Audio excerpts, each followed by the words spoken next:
কৃষ্ণ জয়গুৰু শংকৰ পৰম শ্ৰদ্ধাৰ বাপবান্ধৱ আই মাতৃ সমস্ত আৰু লগতে আমাৰ নিউজ চেনেলৰ যি আমাৰ শ্ৰদ্ধাৰ বাপসকল আহি আজি আমাৰ এই নীলকান্ত বৰা সমন্বয় ক্ষেত্ৰত উপস্থিত হৈছে।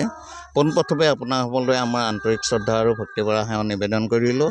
আজি শ্ৰীমন্ত শংকৰদেৱ সংঘৰ দৰং জিলা শাখাৰ 55 সংখ্যক বাৰ্ষিক অধিৱেশনভাগী এই ঔতলাৰ মাজমজিয়াত নীলকান্ত বৰা সমন্বয় ক্ষেত্ৰত 3 দিনীয়া বৰ্ণাঢ্য কাৰ্যসূচীৰে ইয়াত অনুষ্ঠিত হ'ব। 31 জানুৱাৰী 1-2 ফেব্ৰুৱাৰী 2025 চন। গতিকে প্ৰথম দিনা আমাৰ ইয়াত সভা অনুষ্ঠিত হ'ব। যুৱক যুৱতী আৰু আই মাতৃসকলৰ সভা এখনি অনুষ্ঠিত হ'ব। আৰু দ্বিতীয় দিনাখন হ'ব আমাৰ সংস্কৃতি শাখা আৰু সাহিত্য শাখাৰ মিটিং এখন হ'ব। সেইদিনাখনো আমাৰ ভকত বান্ধৱৰ উপস্থিতি বহুখিনিয়ে হ'ব।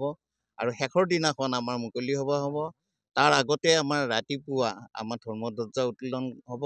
ধৰ্মধ্বজা উত্তোলন কৰিব আমাৰ দৰং জিলা শাখাৰ সন্মানীয় সভাপতি ভাৰত ডেকা বাপে। গতিকে তাৰ পিছতে আমাৰ শোভাযাত্ৰা আৰম্ভ হ'ব।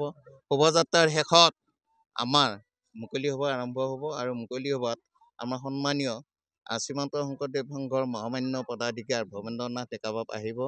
আৰু লগতে কৰ্ণধাৰ স্বৰূপ শ্ৰীমন্ত শংকৰদেৱ সংঘৰ সম্পাদক কুশল ঠাকুৰীয়া বাপু আমাৰ মাজত আহিব, আমাক কথা দিছে।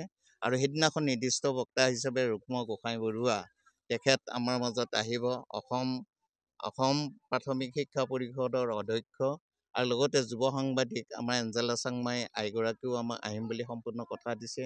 আমি আশা ৰাখিছোঁ তেওঁলোক আহিলে আমাৰ এই সভাখনৰ সুস্থ বৃদ্ধি হ'ব। আৰু আমি শেষত গোটেই আমাৰ দৰংবাসীৰ বাহিৰেও বিভিন্ন জিলাৰ পৰা আমাৰ এই ঔতলা আঞ্চলিকৰ এই আহ্বান কৰা আমি এই বৈঠকখনলৈ আপোনালোকে আহি আমাক কৃতাৰ্থ কৰিব।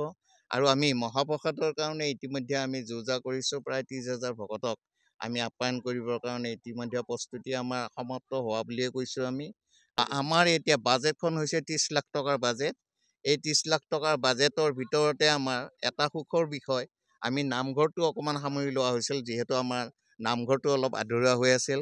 তাতে আমাৰ এটা সৌভাগ্য যে আমাৰ মঙলদৈ সমষ্টিৰ সন্মানীয় বিধায়ক বসন্ত দাসদেৱে আমাক যিখিনি আধৰুৱা হৈ আছিল আমাৰ কাম, সেইখিনিও তেওঁ কৰি দিম বুলি আমাক প্ৰতিশ্ৰুতি দিলে। আৰু ইতিমধ্যে কাম আৰম্ভ হৈছে, কাম কৰি আছে।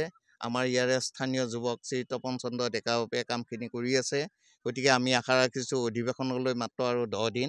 এই 10 দিনৰ ভিতৰত গোটেইখিনি কাম সম্পন্ন হ'ব বুলি আমি আশা ৰাখিছোঁ। আৰু আমি শেষত গোটেই দৰঙৰ বাহিৰেও আমাৰ বিভিন্ন জিলাৰ বাপ সমস্তক আমি সেই 3 দিনৰ কাৰণে আমাৰ এই সভালৈ আদৰণি জনাইছোঁ। ইয়াতে প্ৰায় 30,000 ভকতৰ ইয়াত সমাগম হ'ব।